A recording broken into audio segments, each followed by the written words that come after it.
Members, it is the appointed time for the second meeting and we have a quorum. Please go back to your seats. I would now like to ask Mr. Roy Kwong to speak 3 minutes. Chairman, you cannot blame us.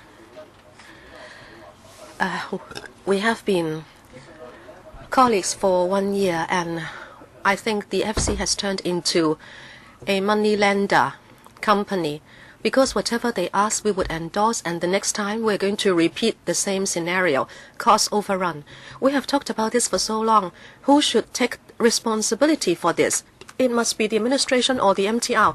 How can we prevent a recurrence? It's not your money, it's not our money, but public money.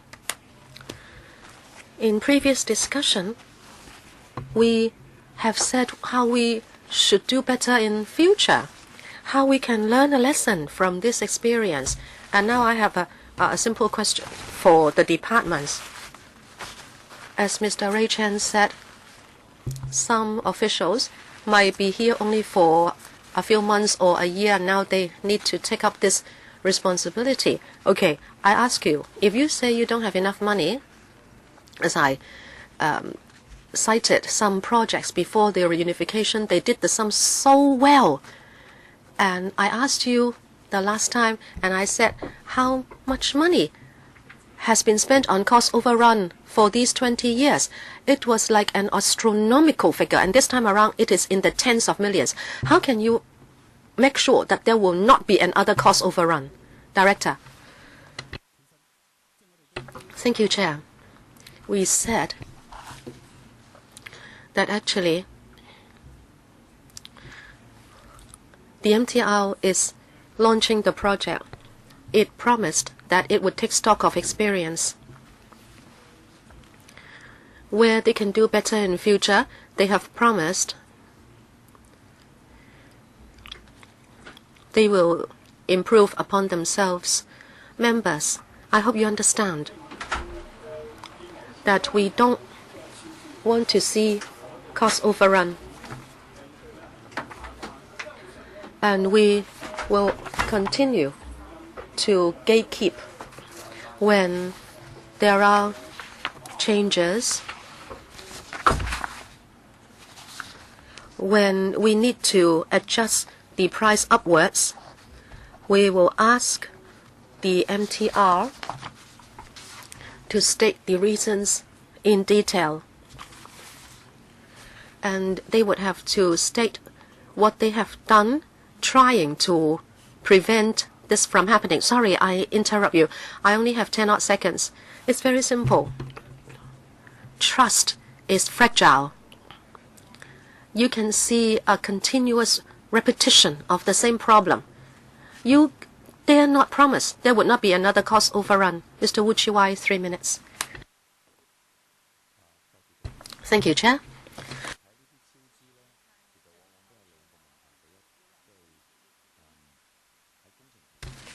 When you look at cost overrun, usually there are 2 reasons. One, extra requirements in the process of the project. Now, I'd like to ask you, when you accept extra requirements related to design of a project, don't you have the responsibility to come back to LegCo and help us assess how much cost would have to be incurred because of the change in design? So the LegCo has a mechanism to track the changes, or is it that we can only come to the knowledge when you tell us the overall sum, because we are not keeping track of changes? This is the first point. Secondly, many people asked about geological investigation.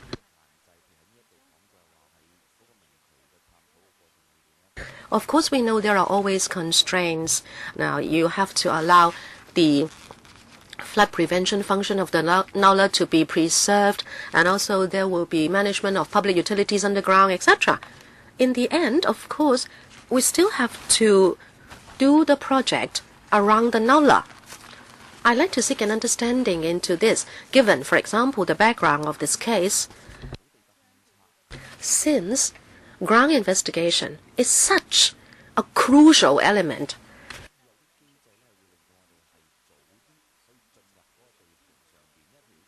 Should we have a mechanism to do some advanced work, like for example near the Nala? Well, it is your own territory, and in fact there are not many activities conducted around it on a daily basis. So could you do what I suggested in order to improve ground investigation so that we can have better grasp of the geology, and so that there would not be so much differences in arrangement for the project causing cost overrun? Who would answer? Thank you, Chair. Mr. Wu asked, when we launch a project, if there should be adjustments, should we come back to LegCo to report? That depends on two different scenarios. If the project adjustment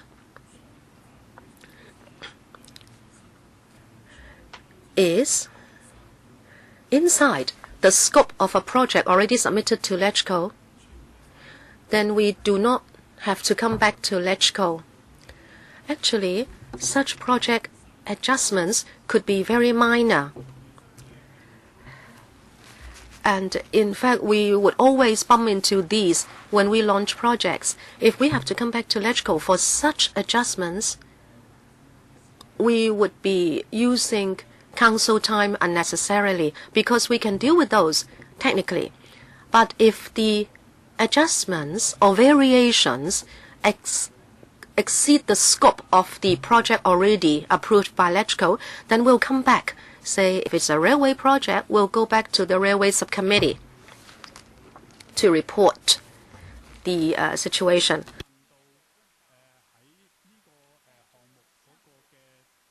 The member also asked about geological investigation for this project,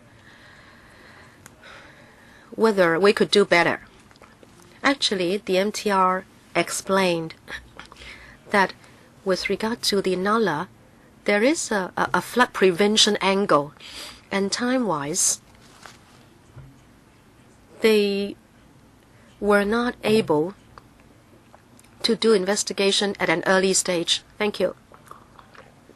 No more members wanted to speak for 3 minutes, so we will go into 37A. We can do so now. First of all, Mr. Nathan Law, you are moving some motions. Can I read it out? Yes, please. We will ring the bell simultaneously for 5 minutes. In accordance with paragraph 37A of the procedure for Finance Committee, I move that since the deposit sum for the contract does not include wages or variation for materials, we ask that the relevant amount be frozen at the price level of September 2016. If you still have 37A, please submit them as soon as possible. I would soon stop receiving any 37A motions.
我提一提大家呢。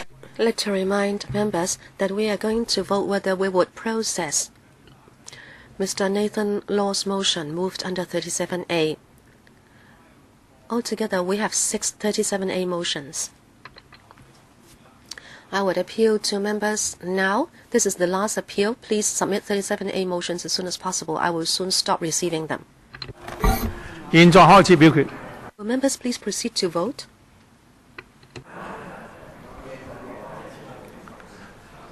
現在停止。 Voting shall now stop and the result is displayed. 19 in favor, 32 against. I declare the committee has vetoed the processing of this motion. Next one, Mr. Nathan Law. In accordance with para 37A of the Procedure for Finance Committee, I move that since there are unforeseen complicated underground conditions for 56TR leading to and cost overrun of $79.4 million, we request that the administration make a proposal to review the registration system in 3 months. 呢個係咪啱嘅咩㗎？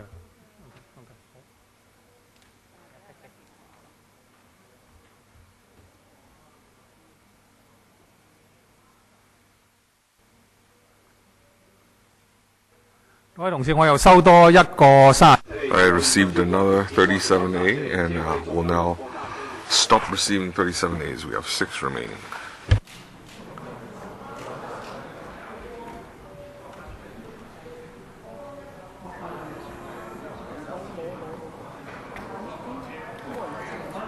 好。係應該打5分鐘啊，打1分鐘係嘛？打5分鐘唔該，因為冇人要求縮短。Please ring the division bell for 5 minutes. 4 more minutes remaining. If you don't limit the time, we end up sitting here.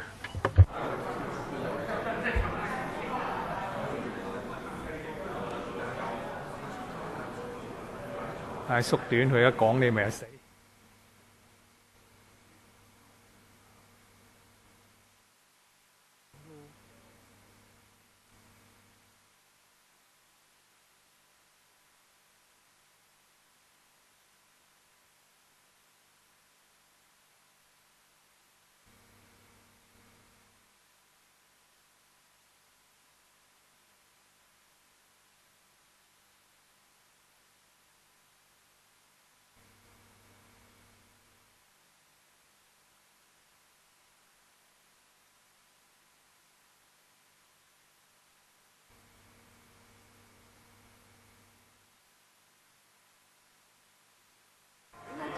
負責打鐘嘅同事咧，你要明白我哋而家。You have to understand, we have a 5-minute division bell.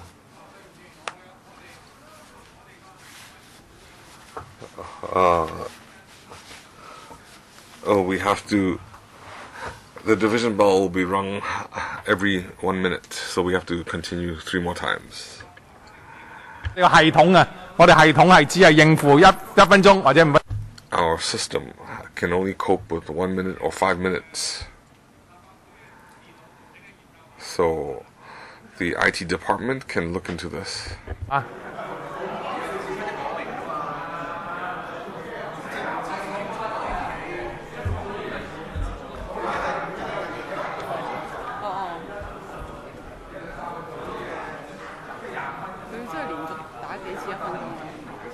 冇慘，我要數住。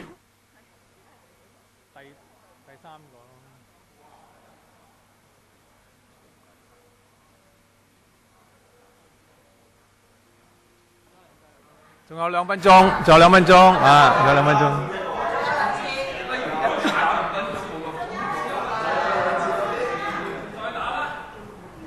唔係咁，佢過跟住可以打翻5分鐘嘅，一陣間打翻5分鐘。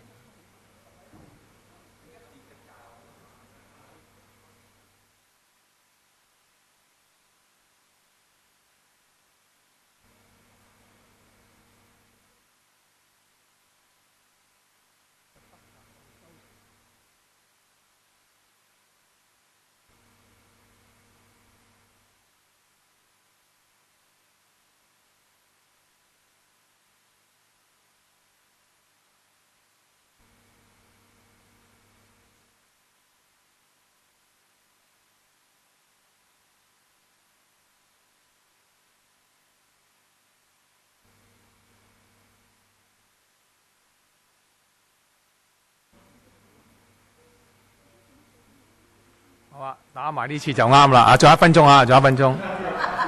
One more minute.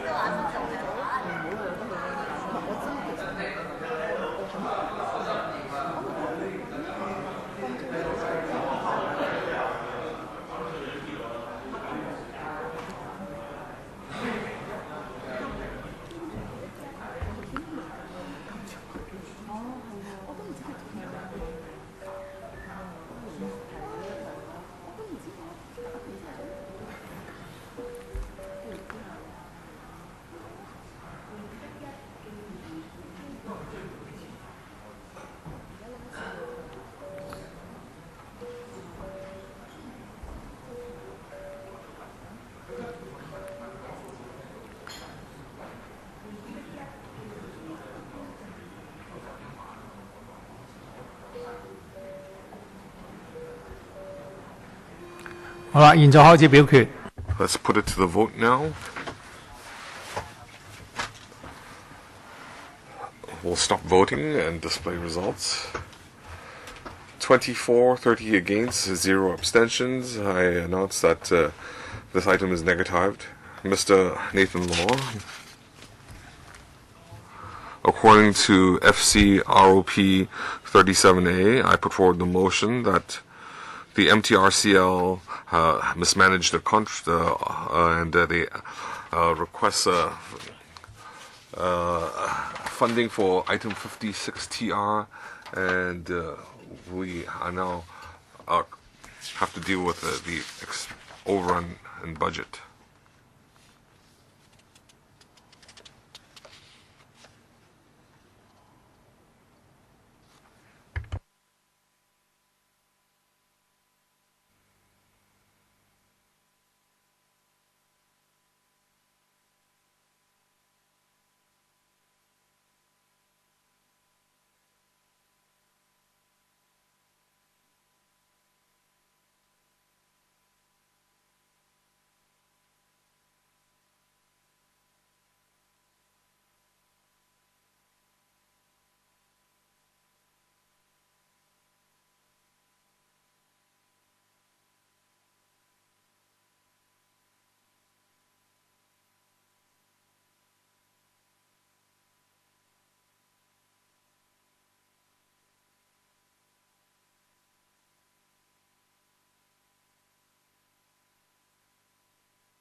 我提一提大家呢，我哋 I'd like to remind you the item we're voting on is whether we will deal with Mr. Nathan Law's 37A motions.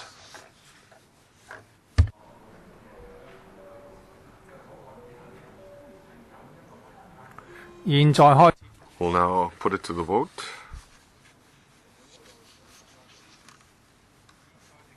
We'll stop voting and display results. 24, 29 against, 0 abstentions. I announce that we have negatived this item, Mr. Nathan Law. According to FCROP 37A, I put forward the motion that the current geological survey guidelines cannot assist engineers in identifying isolated rocks or isolated rock clusters. So this committee urges the government to review the geological survey guidelines within 3 months and also provide specific recommendations to avoid future inability to identify rock clusters and rock cluster groups.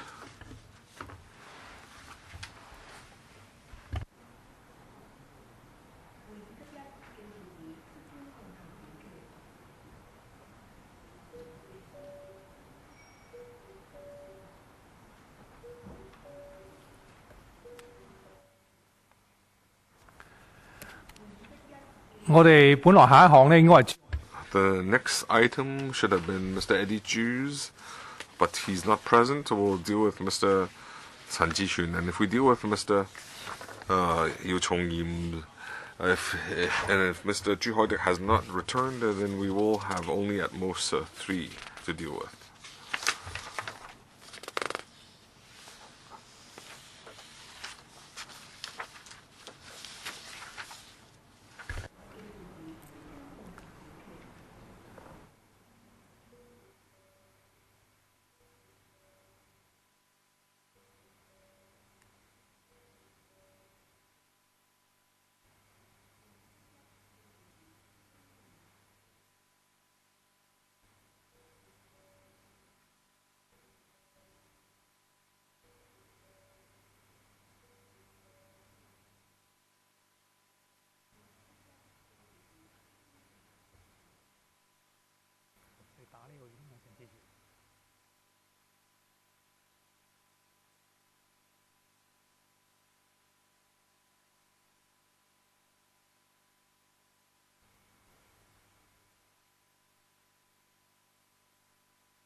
現在 We'll now put it to the vote.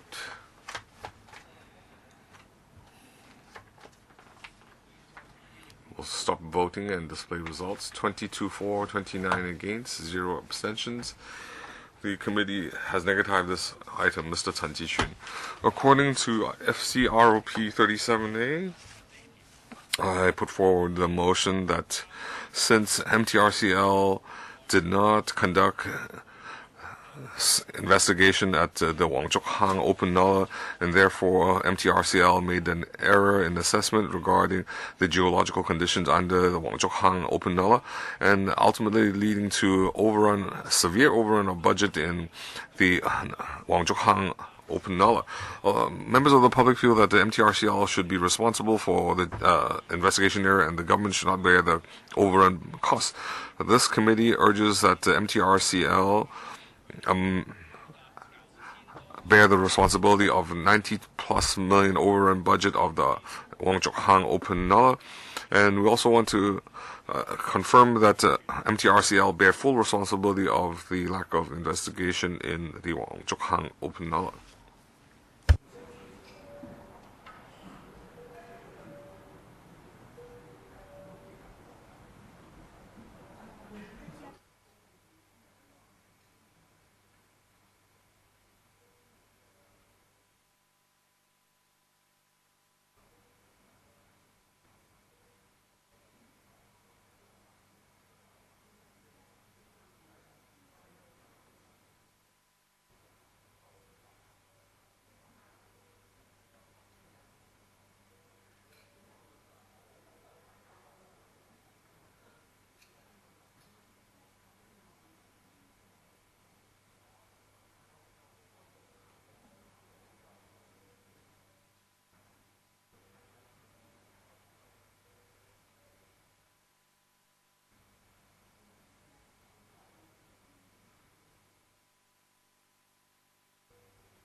好啊， Voting begins.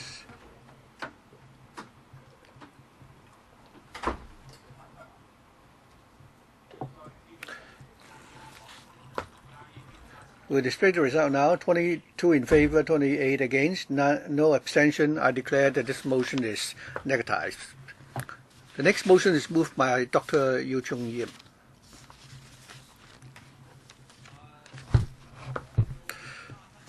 Pursuant to Section 37A, I move that the management fee charged by the MTRC in money-to-day prices be set at $29.1 million as stipulated in the paper.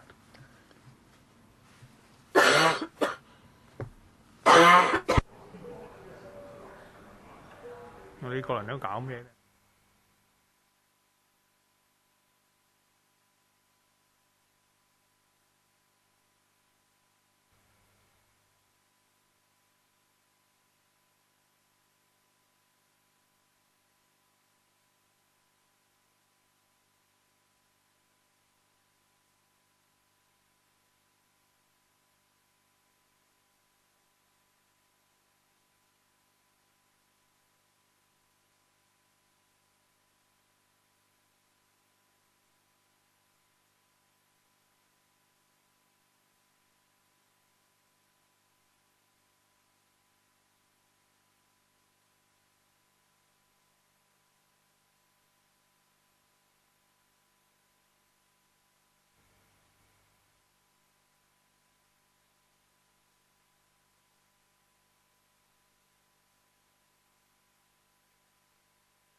我提一提大家咧，我哋而家處理 like to remind members that we are now dealing with the last motion moved pursuant to 37A. Voting begins now. Please stop voting and we'll display the results. 21 in favor, 29 against, no abstention. So the item is not carried. So if there are no further questions, we will now put paper 2017, 2018, 13 to the vote.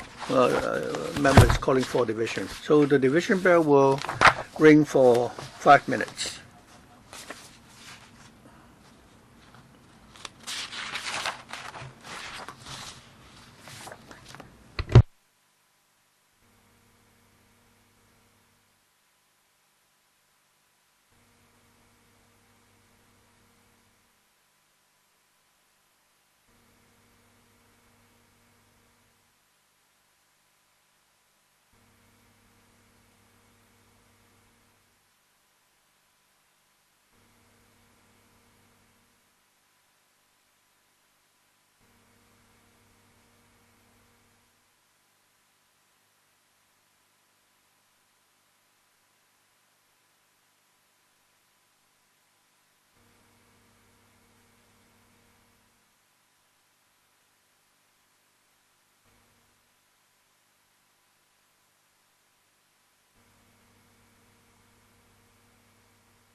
我提一提大家呢， I'd like to remind members that we'll soon be voting on whether or not we would approve the increase in budget estimate of the SILE section by $86.2 million, $286 million.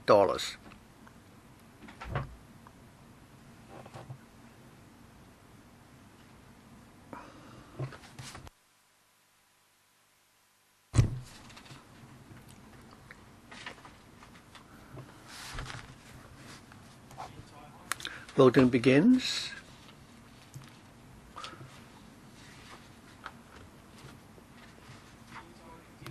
The poll is now closed. We'll display the results. 34 in favor, 22 against. I declare that the item is approved. We now move on to the next item. And for the next item, members are invited to approve the following proposals for the Education Bureau to implement the priority initiatives to support quality education at various levels with effect from the 2017-2018 academic year, including a supplementary provision of $2,253 million in the 2017-2018 year under subhead 000 operational expenses of head 156 Government Secretariat Education Bureau, and an increase in the ceiling placed on the total notional annual midpoint salary value of all non-directorate posts in the establishment of head 156 Government Secretariat Education Bureau in the 2017-2018 year from $3,399 million by $106 million to $3,506 million for the creation of 199 non-directorate civil service posts. On the 15th of July, the Bureau had consulted the education panel on this proposal. To answer members' questions, we have Mr. Kevin Yeung and his team. I'll ask the chairman of the education panel, Dr. Ann Zhang, to present her report, and she's not present. So we'll start with Dr. Lau Chiu-lai. Thank you. First of all, I'd like to declare that I am teaching at one of the tertiary institutions in Hong Kong, but I don't think my teaching post will be affected by this item. But I would just like to, but I think that this item will reflect the effect of the ecology of the tertiary institution. I think Mrs. Carrie Lam's proposed funding for tertiary education is actually a sugar-coated trap, which will, have a traumatic impact on the tertiary institutions. I'd like members to understand that number of candidates who are eligible for who satisfy the 3C2 criteria can either enroll for the associate degree courses and then go to the senior and then migrate to the degree courses, or they can take another route and go to the self-funded tertiary institutions or the higher diploma courses. So there are multiple pathways for the students, but the associate degree institutions and the 8 subvented tertiary institutions have developed very well, although there are variations in standards, but overall the standard is very high. For a particular institution, for example, the programs, many people actually migrate to the UGC funded programs, but now the subvention only help the self-financed institutions, the standard of which are really questionable, and it will affect the choice of the many of the students. $30,000 is not a small amount. There has been reported that many students, they're not, you take a risk because they want to get the $30,000 subsidy. For many of the social degree programs, programs, they're not given such subsidies. So the lopsided approach would affect the choice of the students. Why won't the administration consider this? Since you're going to subsidize the 322 students, why won't you offer them more choices? The amount involved will be the same. For those who make the grade of 322, you calculate the number of such students, and then why are you, so long as you relax the barrier and let the money follow the student, then the students will make their own choice. So I think the Education Bureau's funding this time is not appropriate. They are eliminating, what they're doing will penalize the institutions which are performing better than some of the others which are not doing so well. And also the enrollment is going to be given after the Jupiter's enrollment has been completed. So it's causing a lot of shock to the tertiary institution. And when I call up these institutions, I found out that your policy during the constitution process, you have been most unjust. The biggest stakeholders are the tertiary institutions, the self-finance tertiary institution allowances, including the 14 non-profit self-finance tertiary institutions. You only listen to the institutions which will benefit from this initiative. For the other 8 major tertiary institutions, even when they approach you, you simply ignore them. Only when you've made up your decision did you give them an explanation. This sort of consultation is most unfair and unjust. Why is the Bureau targeting against the 8 tertiary institutions which are doing a good job? Those who are doing a good job are being, eliminated. Have you really, value the 8 tertiary institutions and the contributions that they've made to the community? Chairman, perhaps Ms. Lau may have her own views regarding our proposal, but I'd like to make a few clarifications here. Before the CE took up office, she has met with the 8 tertiary institutions. She's also met with the alliance of representing the self-financed tertiary institutions. If she alleged that during the consultation we only selected those institutions which will benefit from this initiative, that is not right. Chairman, I must clarify here, because I don't have very much time. In March, when you met with them, you gave them, you met with them and you told them that there was going to be this initiative. But the alliance of the self-financed institutions proactively, approach you to raise the objection, but you did not meet with them. And on the 2nd of July, you did not meet with them. You only met with those 14 tertiary institutions which will benefit from this initiative. We met with the 14 tertiary institutions on the 5th of July, where after the CE has made the announcement in this council, it was one working day before we met with the alliance. It was simply because we were not able to meet with all the institutions on the same day. So I don't think we have been unfair to any of the self-financed tertiary institutions. Mr. Chen Chen-ying, increasing funding for education would be something which I support, but I have some questions relating to the actual operations. In paragraph 4A and B regarding subsidy for tertiary institutions. For the 8 tertiary institutions, they have some self-finance institutions. People who take the diploma courses, and for the 3rd and 4th year, they will be subsidized. I'd like to know whether the first 2 years could also qualify for subsidy. Number 2, we are promoting STEM and also encouraging innovation and creative industries. Why is it that you don't allow students who read these programs to have higher subsidy so you can really help the development of this industry? Number 3, para 9, D2, about teaching posts for government schools.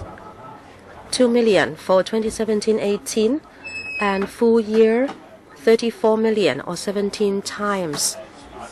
You say it takes time to recruit civil servants, so there is this time gap. Can you answer me on recruitment and how it relates to time? And 11C, altogether 64 or 66 teachers. First year, $2 million, and then for 64, $32 million. There is a big difference here. Can you explain, please? Number 4, enclosure 1, para 8. The non-means tested annual subsidy will be tenable for the normal duration of the relevant programs. That is 4 to 5 years for undergrad programs. Is it that 5 years is a cap? What if they are retained for another year, or if they stop for a gap year or something? How can you pay the subsidy? Secretary, I'll answer the last question first. Para 8, when we say 4 to 5 years, we are talking about a normal degree program, and it will be subsidized. If in individual cases, say if there is a gap year, we will give it individual consideration, but in principle,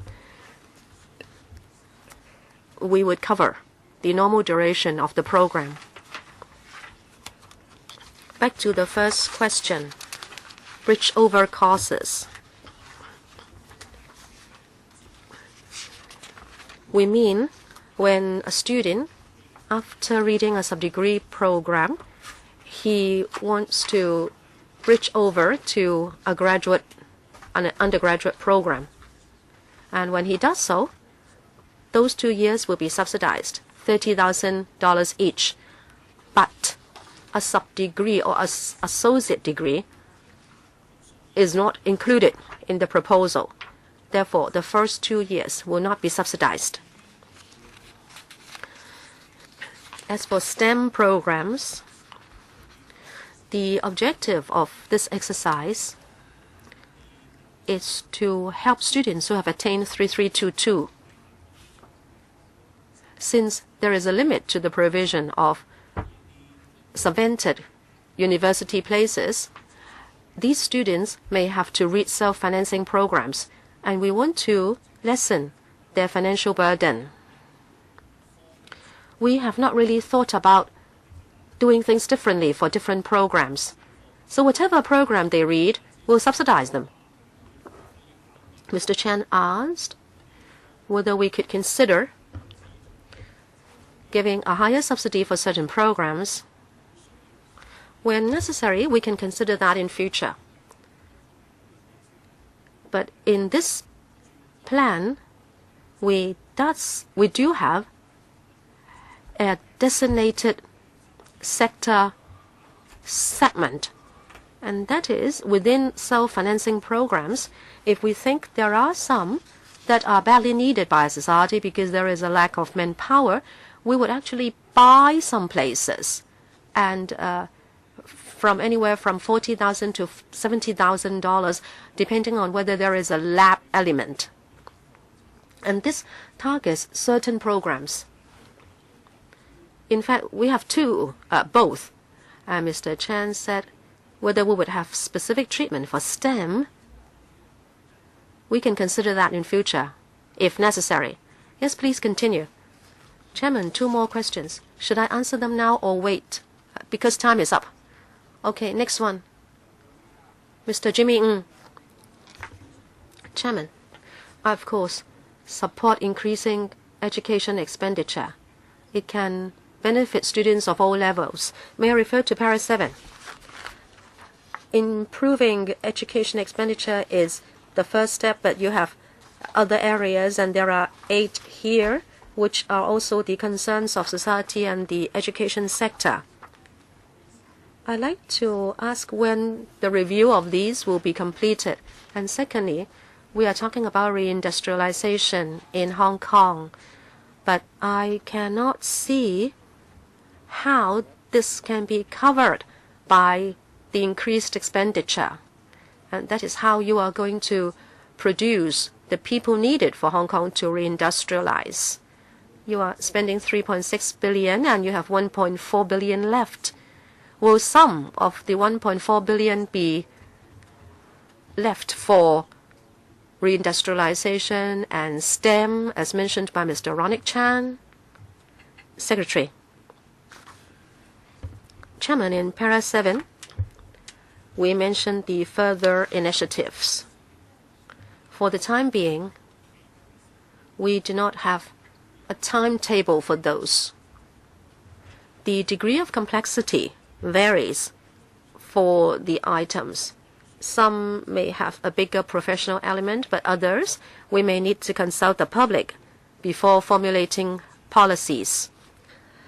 What we have started to do is we are going to take stock of the scope of study or review for each and how we should approach them, and then we'll decide on the timetable.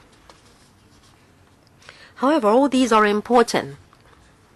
Some of them urgent as well. We will look at them and then we will approach them ASAP. Some of them might take longer, like professional development of teachers or changes in teaching programs. They may have wide impact and we might have to talk to stakeholders. As for industrialization, that is an economic issue relating to Hong Kong's development prospects.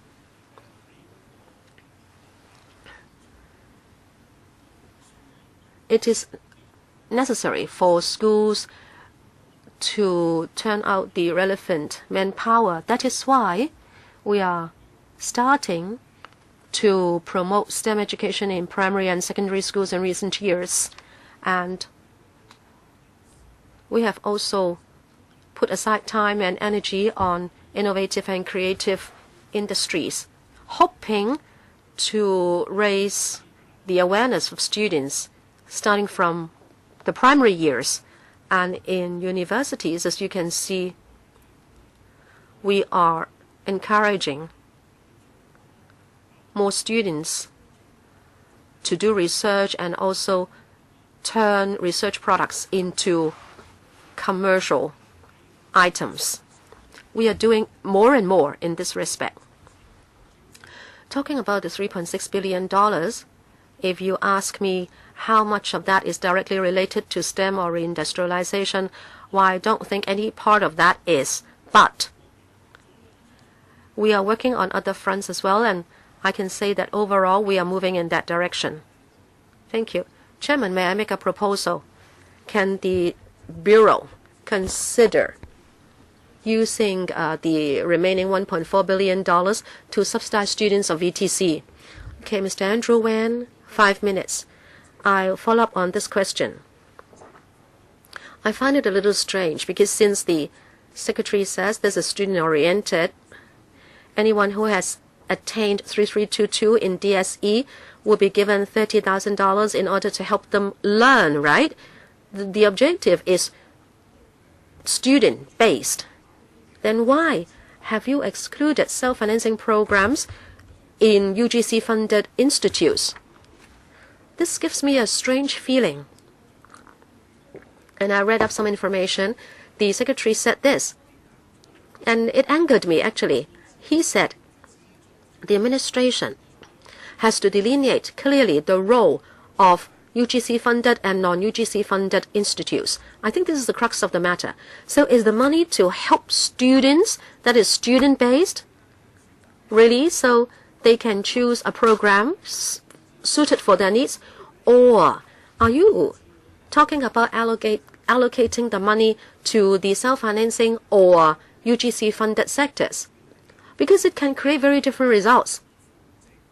Because in a way, you are using this policy to favor some people in the sector. Maybe you have lofty ideals, but you must come clean. You must be honest and comprehensive in telling me the objective of the entire plan. Society and members are more concerned about students who should be able to choose a program best suited to them. Why are you giving them money so that their choices are limited? If it is student-based, you should give them all the freedom. And the administration always says the money should follow the person. The secretary just now said, no matter what the program is, it seems there is such flexibility. But now you are not allowing them to read self-financing programs in UGC-funded institutes. And in fact, those programs charge more or less the same as that in the non-subsidized sector. So is there a hidden agenda that has not been told us? Secretary. Thank you, Chair. In fact, I made myself quite clear. The injection into the tertiary sector is such that students who have attained 3322 choose the programs offered by the 15 self-financing first-year degree places. And I already said why we do not cover the self-financing programs of the UGC-funded universities.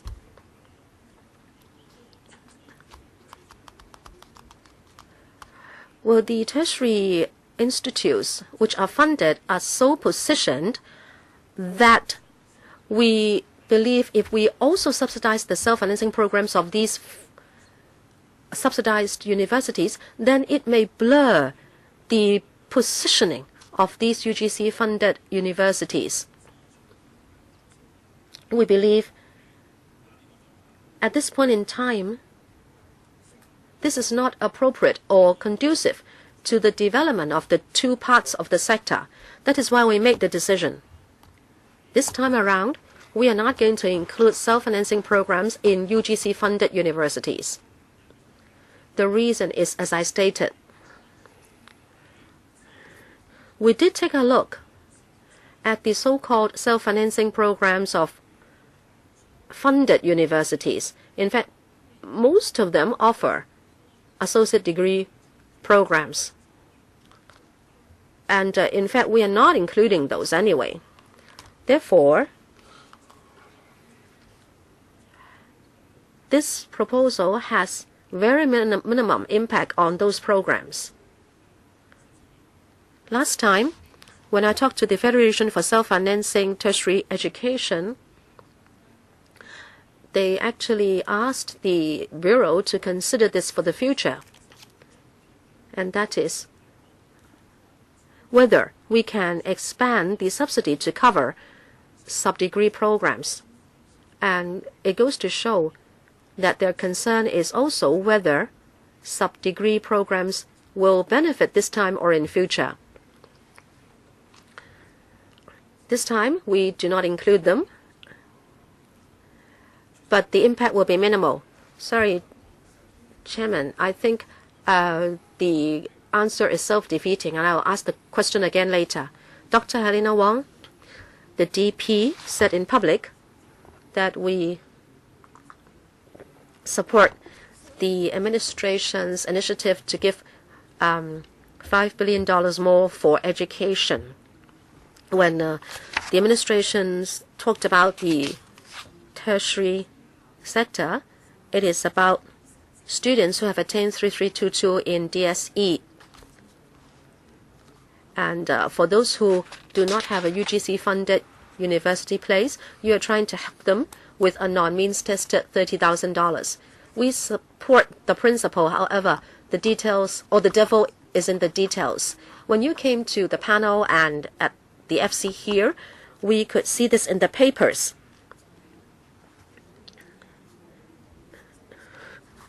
It's okay if you decide on 3322, if you select that threshold.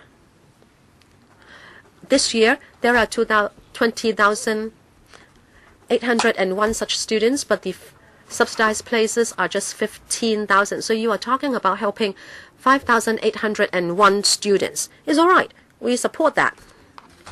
But the thing is, if we look at your statement, you have chosen 14 institutes.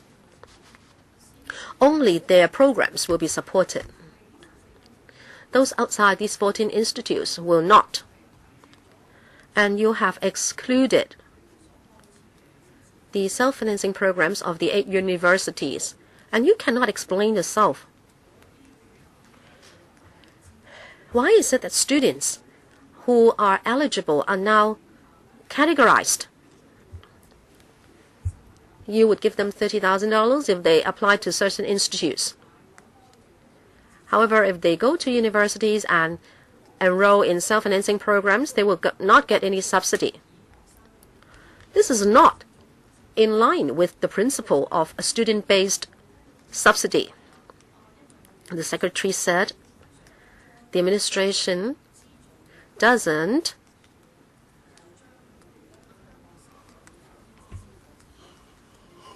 change the positioning of UGC-funded universities. That I can understand, but you have not done your comprehensive review. As a matter of fact, the self-financing colleges, like community colleges under the UGC-funded universities, already exist. Your previous policy, well, remember, the C.H. Tung era, they were created by C.H. Tung. The 8 universities were helping the administration because you wanted to provide sub-degree programs. You did not want to have more universities, but you want more people to read university programs. And of course, the sub-degree programs are neither fish nor fowl. At the time, the 8 university helped you, and I have to declare, I work in the Polytechnic University. I'm a lecturer. But I also declare that I have not taught any self-financing programs. I teach degree programs. The thing is, the 8 universities gave you a hand. The programs were perfectly all right. And students that graduated were given bridge-over places at the 8 universities. Those who achieve good results can bridge over to a degree program. But now this is cut off. When you subsidize students this time around, you won't subsidize those who read sub-degree programs at the 8 universities. I don't think you can ever explain yourself sufficiently. Second, those sub-degree program graduates can get the subsidy, but again, not those which are offered by universities. The International College of Baptist University, as I saw online, they offer a lot of 2-year top-up programs for sub-degree holders, but you don't subsidize them. The same for the Institute of Education. Again, those will not be subsidized. I really don't understand. You are also being selective with top-up programs. You don't subsidize these sub-degree programs. However, those who achieve good results in sub-degree programs will be subsidized.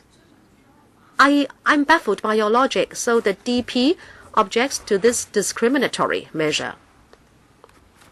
Secretary, anything from you? Chairman, I will be brief. Dr. Wong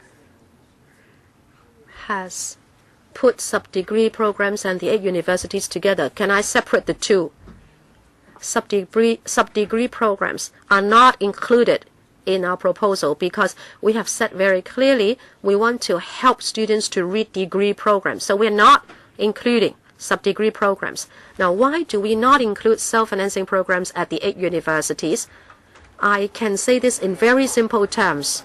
The 8 universities themselves mainly offer subsidized places and they do research. They themselves also operate self-financing programs which are permitted.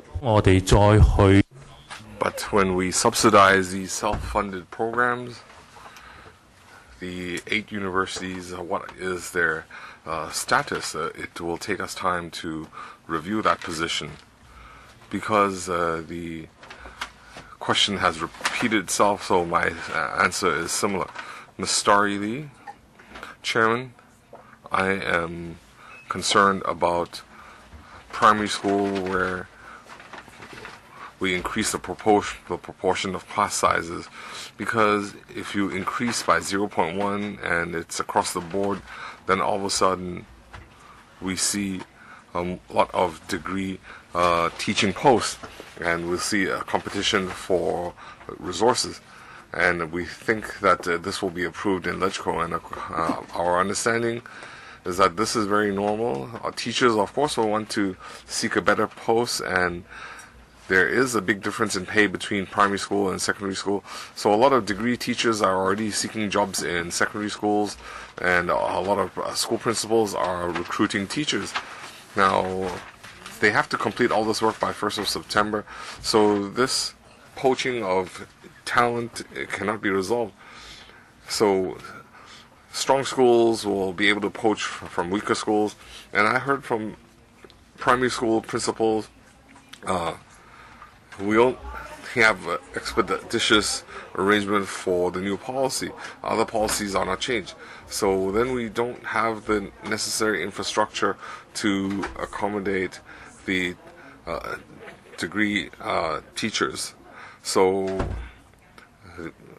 we have a deadline of 1st September. We have a lack of infrastructure, and primary schools also want to allow their established teachers in the establishment to get the post of a degree teacher. And we have been told that in the past there was money, schools development subsidy and so on, and this year there have been no special arrangements for an extra year so that they can use these resources. My question is, since your measure is so rushed and we have poaching of talent, it affects the primary schools. So aside from increasing the proportion of 0.1 and increasing teacher posts, your relevant measures, could you elaborate how can primary schools convert their establishment posts to degree teachers, and what are your other measures? I'll answer to my best. My understanding is that in primary schools,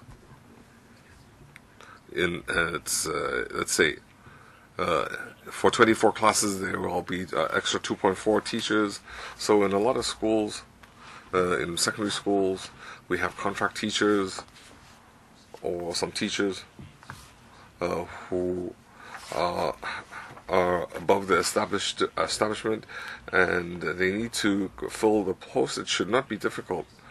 At primary schools, we are aware contract teachers, there are some contract teachers, but because of increasing classes, there might be a smaller case of extra teachers.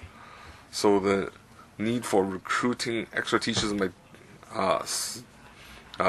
my understanding, sorry for interrupting, is that there are teachers, but from the principal management perspective, when you have a new graduate post, they want to, of course, to promote the more qualified teachers. They also want to convert their teachers into a permanent establishment. But now your administration cannot follow up. If you want to convert contract teachers to graduate teachers, they will lead to some conflicts. These are just administrative difficulties, but for the schools it's also important. I want to ask, do you have any measures? So there aren't these issues in the secondary because they are undergraduate. It's only with the primary schools where they don't have so many graduate teachers, and we don't want to affect the schools. I think I understand what Ms. Lee is referring to. 65% graduate teachers, and in a lot of schools, they would see this as a promotion.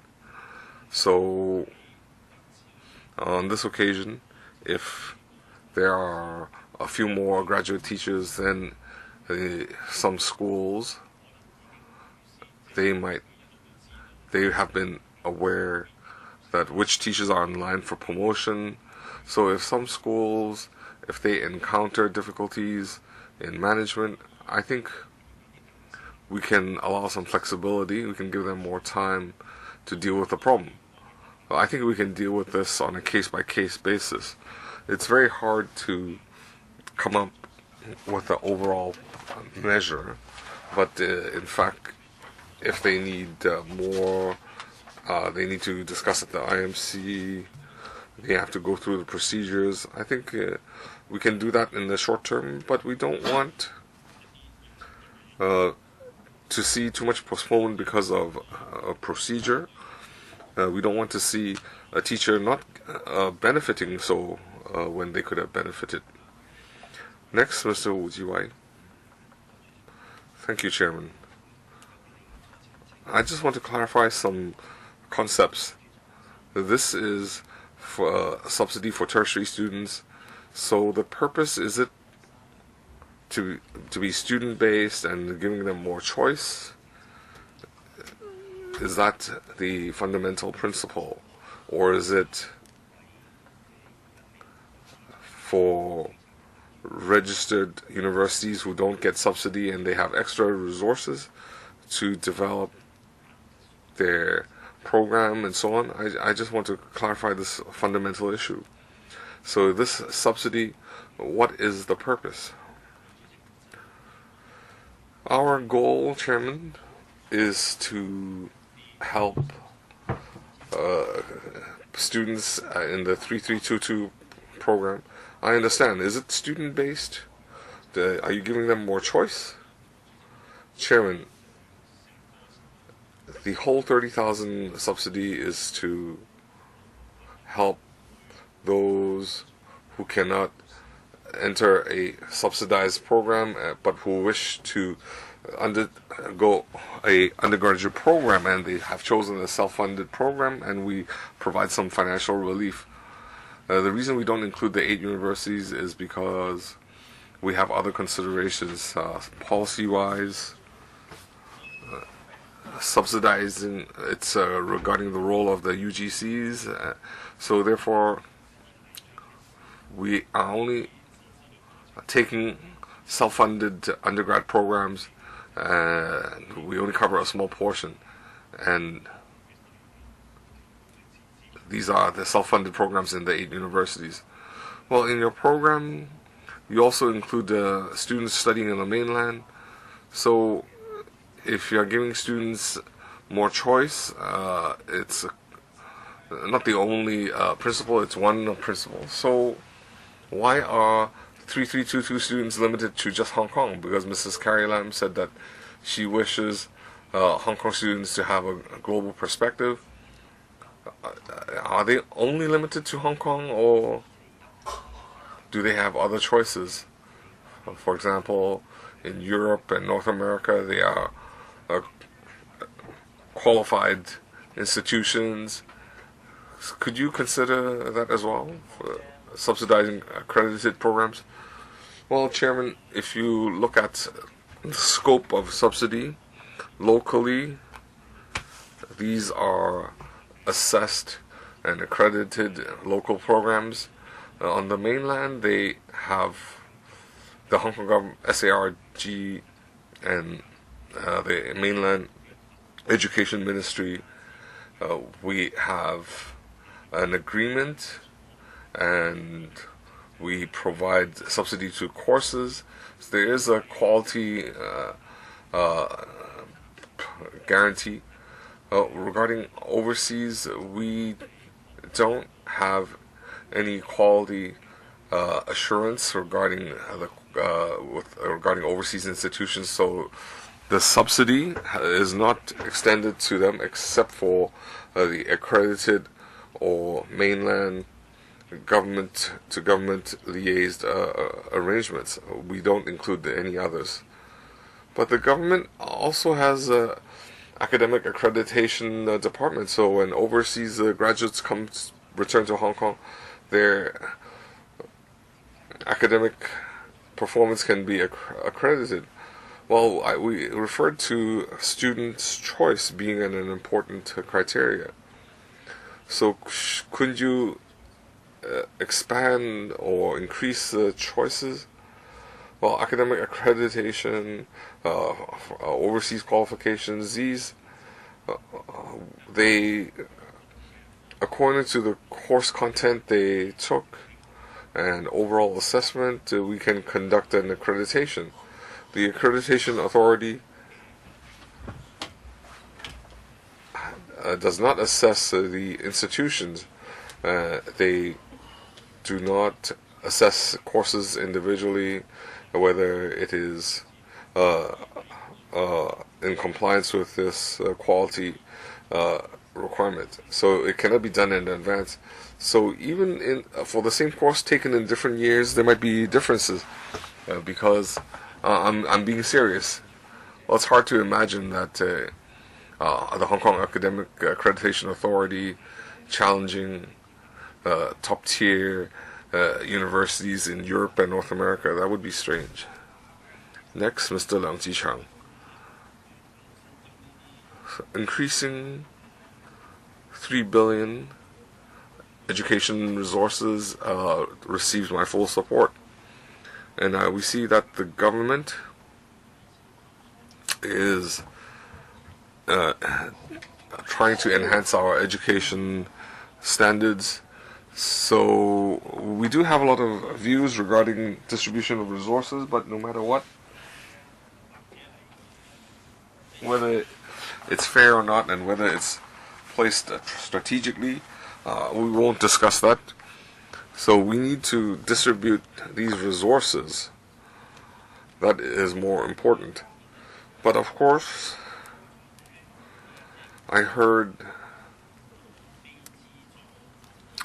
the non-funded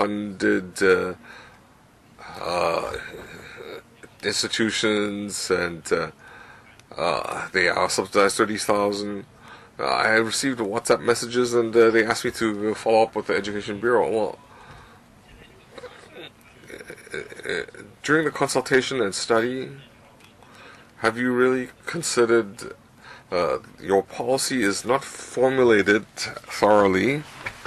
You are in such a rush, so you can only deal with the non-subsidized part first. So the UGC funded will have a similar arrangement in the future. They won't cancel these self-funded programs. So this 30,000 subsidy, will it end after this year? I think you will continue in the future.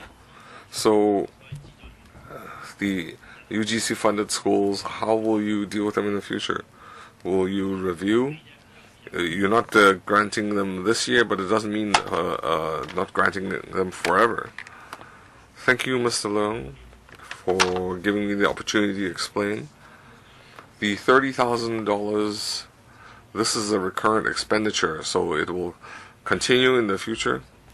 So students taking the self-funded courses in the 15 institutions when they take undergrad program.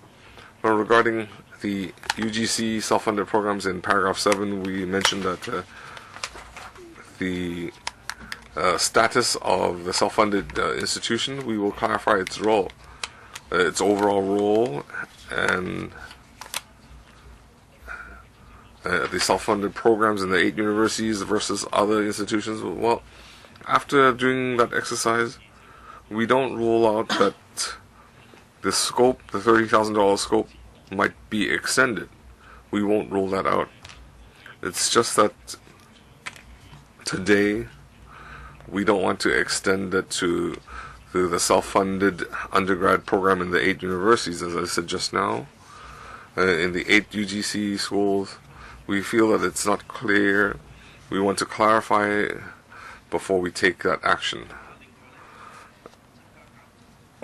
Adding teaching posts, the ratio, you want to increase it by 0.1.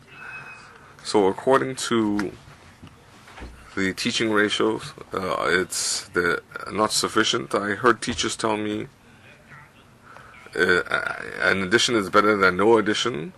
So will you review this every year? Or after this year, will you have to wait another few years? Will there be a review shortly? Chairman, in our 8 follow-up tasks, we are talking about the professional career development of teachers. So it is related to human resource deployment,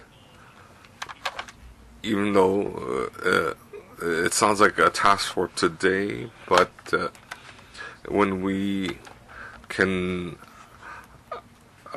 analyze the professional career ladder, can we enhance efficiency and so on. And in our 8 follow-up actions, we also talk about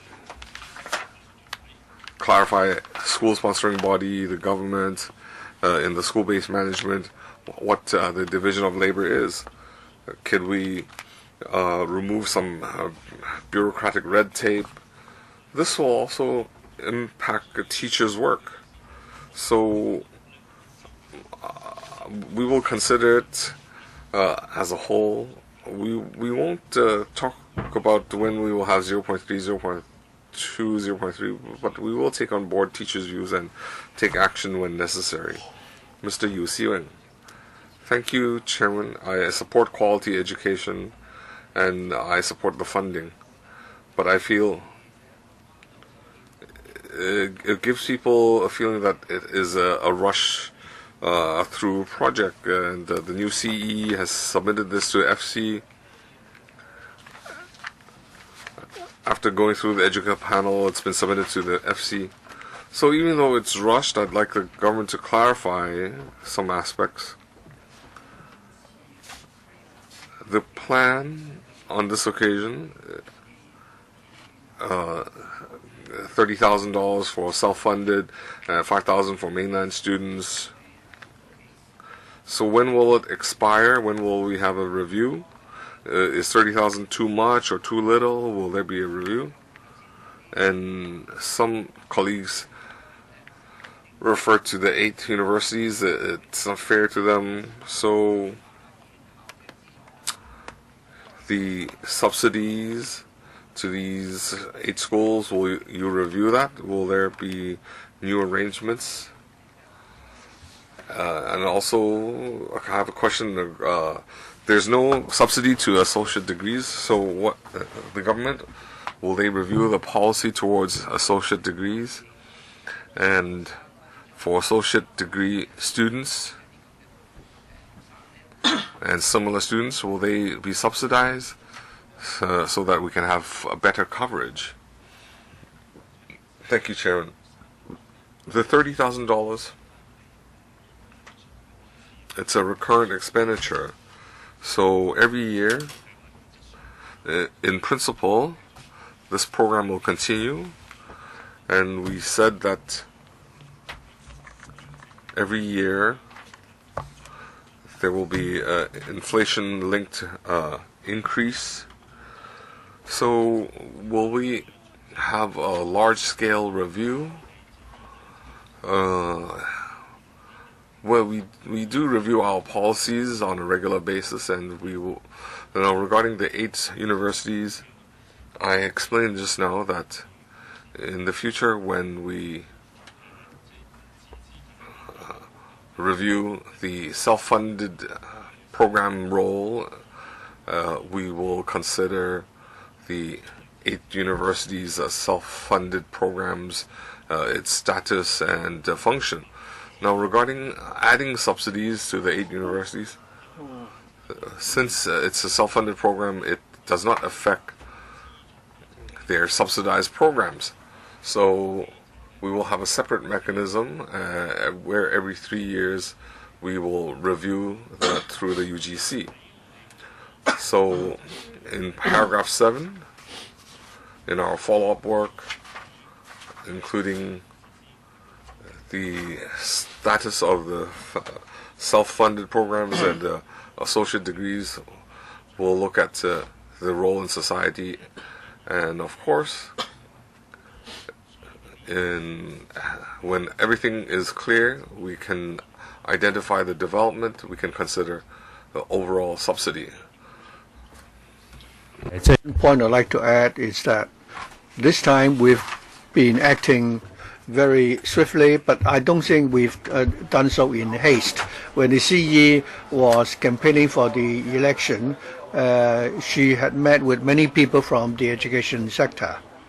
One of our proposals this time is that these proposals we have already obtained consensus among the education sector beforehand, so that we can propose them as soon as possible, and that these initiatives can be carried out in the coming academic year, and that the students can benefit from these initiatives as early as possible. Of course, for any initiative, it wouldn't be the case that everybody would be fully satisfied.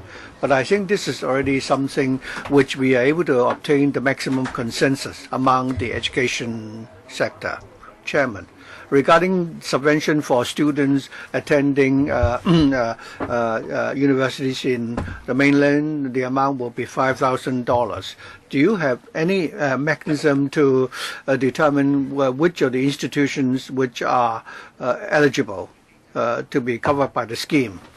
And for the subsidies for students attending universities in the mainland, would there be mechanisms for adjustment of the $5,000? For the mainland initiative, we will start with an interview program. Over the last few years, we have a scheme for Hong Kong students who, after completing the DSE examination, they can enroll for a place in the mainland universities. Earlier, we said that since we are now launching this initiative, we are providing financial support for those students in need. And we've applied for funding to the AFC. That is for students with financial difficulties. We'll give them $15,000 and $7,000, depending on the financial position of the family. And then we extended the scheme to 200 tertiary institutions in the mainland. And these are institutions who are the standard have been assessed by the Education Bureau, including 9 7th Street universities. For these universities, for all Hong Kong students attending these institutions, if they have the need, they will be given a subsidy of $15,000 and $7,000 respectively. So for all Hong Kong students now attending these institutions in the mainland, they will get a subvention of $5,000. Mr. Yip Kin Yun. Chairman, I basically support the funding proposal. Speaking for the first time, I would like to have a discussion on the funding proposal. I think the proposed funding proposal really addressed the questions facing students and teachers, especially the immediate issues that we need to address now. So this funding proposal now has received widespread support within the community. But at the same time, I don't think we need to exaggerate the amount. You may hear the figure of $5 billion and $3.6 billion. That appears to be a very large amount. But if you place it in the context of the total budget every year, the proposed increase this time only means that you are just reversing the declining trend. Without the $3.6 billion of additional funding, our education expenditure would be down by 0.6%. With the $3.6 billion, basically the expenditure on education would remain stable or up, is only up 0.1%. Compared with other jurisdictions, expenditure on education only make up 3.5% of our GDP. Compared with the advanced economy, it's 4.8%. So there's still a big gap. So after we've approved the funding proposal, I emphasize that we need to continue to provide greater support for education and on a long-term basis as well. For this funding proposal, this has been discussed by the education panel already, and there are a few points which I think we need to follow up further. For the teaching establishment for primary, secondary schools and special ed schools, the increasing the teacher-to-class ratio of 0.1, it's an important development, but it's not enough to resolve the problem. to really resolve the problem of the excessive workload for the teachers, as a result of which is that we cannot provide quality education, I think that ratio should be increased to 0.3.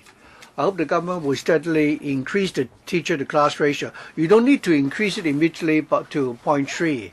You have to consider whether or not there would be an adequate supply of teachers. So we could do that in stages. Going forward, I hope we will be able to move up to 0.2%. And for the salary scale for kindergarten teachers, I think we should explore that as soon as possible. This time, you are proposing to create the post of the coordinator for special education. But I think this post should be the post for a senior teacher. And in the main, as far as inclusive education is concerned, you cannot just rely on creating this SENCO post. You must provide for professional backup. You have to provide the relevant facilities and equipment and training for the school. So there's still a lot of work to be done in terms of inclusive education. Another point is that the associate degrees and also the problems facing the 8 universities. The problem we now face is the question of imbalance, and the subvention proposed this time has a leading function, but you are covering up the you have not addressed the question of the different roles played by the different institutions. You said there will be a review soon, but this time we're already seeing the differences. There are many problems facing in tertiary education which is not being addressed or resolved yet. And that is why a lot of disputes and disagreements have arisen, and the Bureau will need to address that. Going forward, we still have the remaining $1.4 billion, and I'd like to suggest that we should convert all the certificate master's post to graduate master post. Mrs. Carrie Lam, during her election campaign, has promised to do this. So I think this is an easier task which could be accomplished earlier. Secretary, would you like to respond? I'll be brief. Mr. Yip has pointed out the problems now facing the education profession, and we agree. But the solution, we may need to discuss how we may resolve those problems. But Mr. Yip has pointed out that these are the problems, and we admit that these are the problems facing the 8 universities. Mr. Yip said that our education expenditures is dropping. He is only talking about the proportion, but as for the actual amount of expenses incurred on education, that number has been steadily increasing. Fernando Joe, thank you. Regarding the $3 billion funding which will be allocated to recurrent expenditure on education, we definitely will support that. We think this is a positive move and it's not controversial. But Mrs. Carrie Lam has just been elected the new CE, and she wasted no time to declare that she's going to use $3 billion out of the $5 billion she promised on education. And I think one was expected this is a political maneuver. So you put forward several proposals, including the creation of the SENCO post. These are proposals we made years ago in this council. The education panel of the last term already made this suggestion. Originally, the government said this wasn't necessary. Subsequently, you had a pilot scheme for 3 years. And it's a good thing. It was an improvement. Now you want to, institutionalize this, and we, of course, would welcome that. But our proposal was not for you to, pay the salary of a typical teacher and ask a teacher of to take up the post of a senior teacher to take up the post of SENCO. For the pilot scheme, originally you did not want to do it. You said you need to rely on the community care fund, and you needed a means test, and you want to find out whether there are many students from a deprived background in a particular school. But you've not adjusted the salaries of the teachers, and you've not reviewed the 3-year pilot scheme. We agree that you should regularize this arrangement. But we've identified some problems, including teacher salaries and so on. And also, I understand that the salary will be the same as other teachers for this coordinator. Using SENCO as an example, well, it may not be the Bureau, the Education Bureau, but Mrs. Carrie Lam, being the new CE, she wants to actually, enhance her, prestige, and immediately said that she has reached a consensus with the education profession. But the education profession does not include just teachers. There are students, parents, and other stakeholders. Just because you have a consensus with one or two groups doesn't mean that you've involved all the stakeholders.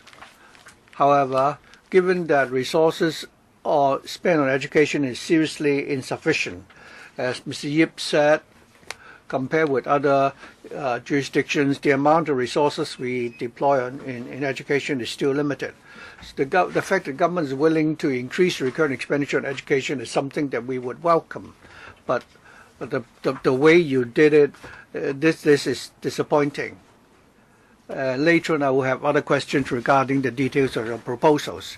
I would first of all like to ask the administration why, for the post of SENCO, you're only paying the salary of an ordinary teacher rather than paying the salary of a senior master.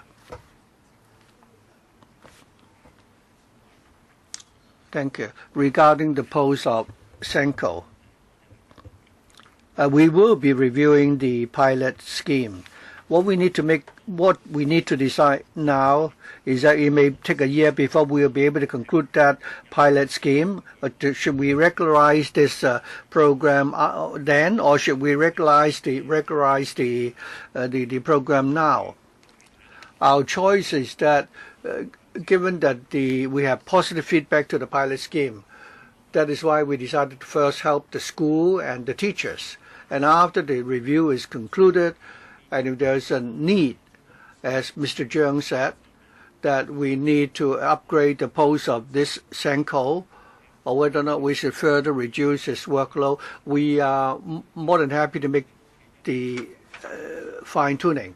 But we want to implement these measures which can benefit the students first.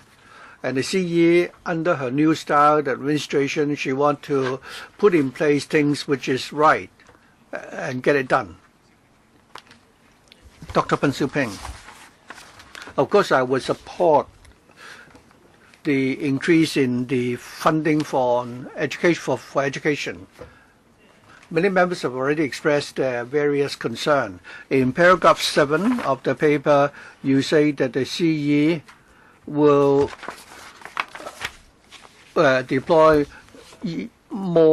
further additional resources in education for the 8 initiatives. For B, for example, increasing collaboration between the school and the business sector in order to meet the manpower demand. Last time I asked whether the $5 billion would include education. Minus 3.6 billion out of 50 billion, you still have 1.4 billion.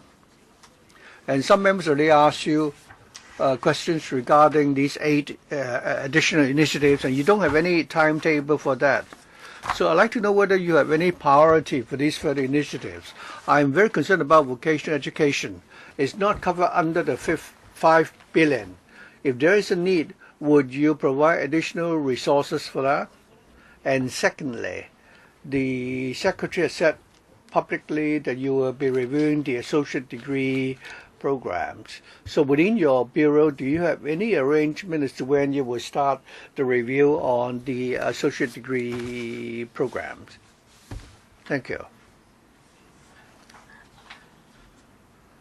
The new administration has been in place for about 2 weeks. For the last 2 weeks or so, our bureau has been focusing on preparing for the $3.6 billion additional funding and prepare explanation for members. For the further initiatives we mentioned in under paragraph 7, we do not have a specific timetable yet as to what these initiatives entail or include. We're not able to give you details yet at this stage, but we think all these initiatives are important. Personally, I think we can launch all these further initiatives at the same time. Of course, we have to find out how we can do this. As for vocational education, this may be easier because the last administration already had set up a committee to which has come up with 27 recommendations for vocational education. We will use it as a basis and conduct another review, and so that we can, proceed with the initiatives earlier. For the $1.4 billion, whether we need to take some money out of that, we will consider that later. And even in this chamber, we've heard different members expressing different views as to where we should allocate resources in education.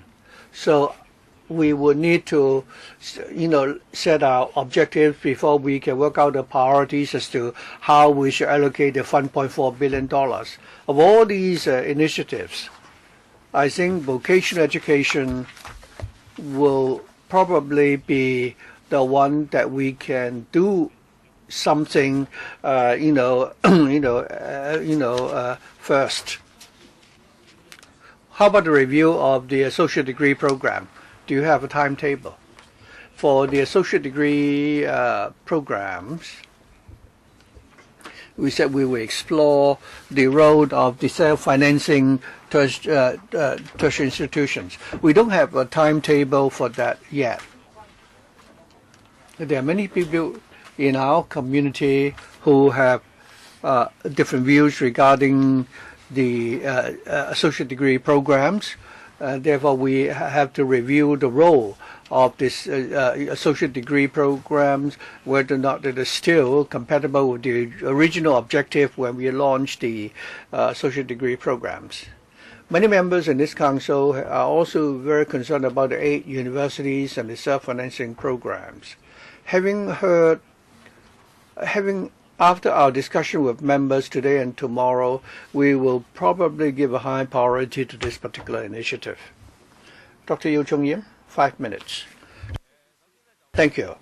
I'd like to first of all thank the Secretary to put this, lively issue, early on onto our agenda. The government was not willing to do so before. It's not because they couldn't, it was simply because they wouldn't. Regarding the funding proposal this time, I'd like to declare first of all that I had at one time been teaching at one of the 8 universities, teaching the funded degree programs and self-financing associate degree programs. I have first-hand experience that the standard of the students are very high. Whether they are, subvented or self-financing programs, there's no variations in the standard. Therefore, whether you are subsidizing students so they can read self-financing programs and get $30,000, that should be your starting point, but you have put in a hurdle. You are excluding the self-financing programs of the 8 universities.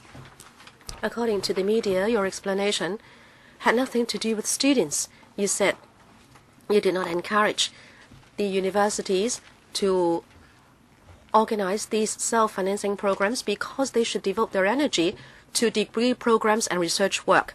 If this is the real reason, you are penalizing the universities. You are asking them not to do things you do not want them to do, but then you do it through penalizing students. Put yourself in the shoes of students. It has nothing to do with students. The administration doesn't like the institutes doing this, but you do not penalize the institutes, you penalize the students. Why are you so cruel? You want to help students, right? So as long as they read a self-financing program, you should help them. Why is it that if they go to an institute which policy-wise you do not support, then you penalize the students? It's very simple. You can stop the institutes from offering these programs. If you don't like it, you can stop them from offering the programs, and then there will be no students. However, on the one hand, you allow them to continue, and on the other, you penalize the students who want to read these programs. And to the student, they are in a quandary. If they go to the 8 universities and they have a program there, they can have a better learning environment. They may have their own individual reasons for going to that institute, maybe because of the distance from their home. But now you have a system to penalize the institutes, so students do not have that choice. This is a kind of loss of effectiveness because of the misplaced resources. And we are not talking about a big number of people. Can you also offer the $30,000 to the self-financing programs at the 8 universities? Secretary, in our measure, there is absolutely no penalty element. We are talking about helping students. I said that we subsidize the 8 institutes, and their first mission is to provide quality subsidized degree programs and also do research work. But we are not stopping them, at least today, at least under present policies, we are not stopping them from offering self-financing programs. When we launch a policy, we cannot turn a blind eye to relevant policies within the Bureau. We have to strike a balance.